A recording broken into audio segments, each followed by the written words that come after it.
Now we are going to use the flexibility of Nmap and learn how to specify the specific network interface and run a scans through that network interface. Knowledge about interface selection and basic knowledge about interface is very important, for example, when testing a network connection or any kind of problems inside your network. Or it is very important if you are dealing with multiple network interfaces and see which you are going to use for a specific task. But before the nmap command, we are going to use two specific commands that are not nmap related. Inside your terminal, type in ip-link show and then press enter. So using this command, we are viewing the state of all available network interfaces. And as you can see, here are the names of the interfaces as well as the MAC addresses.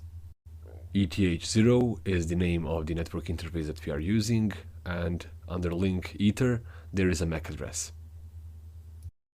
Also, you can use ifconfig in order to get even more detailed information about your network interface. Now get back to your Windows host, Windows operating system, go to the nmap zenmap installation directory. On the free space, press Shift and right click, then open command window here in order to open the Windows terminal. Then type ipconfig, not ifconfig like in Linux operating system. So here you can see even more information, primarily because this is a host operating system that hosts the virtual machine that we are using. And in the bottom you can see there is VirtualBox Ethernet adapter and information about it. Now let's get back to our Linux environment and test the scanning through our specified network interface.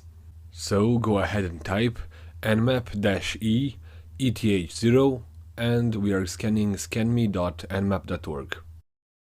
We are using ETH0 because it is the general interface and the only interface used on this machine, but if you have multiple interfaces, of course you can use them.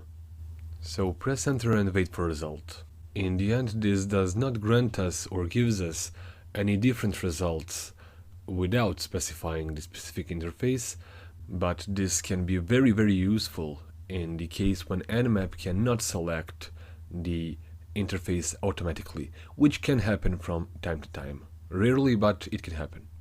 And it is pretty useful to check if specific interface is actually working. In the case that you are conducting network audit or penetration test, it's always a good practice to check if the specified network interface or network interface that you are using is able to communicate properly with your network. So we are going to do that with a ping scan that will force a nmap to use a specified interface. Just as before, but we are trying this on a local network. So it's pretty straightforward as before. Just type in nmap-sp-e eth0 and choose one host or address from your local network. And we demonstrated how to find local hosts on your own network in the previous steps. As you can see, unfortunately we needed to repeat this command on a different local address, but it doesn't matter. So we can see that our network interface can successfully communicate with the local network. And that is what we are looking for in this case.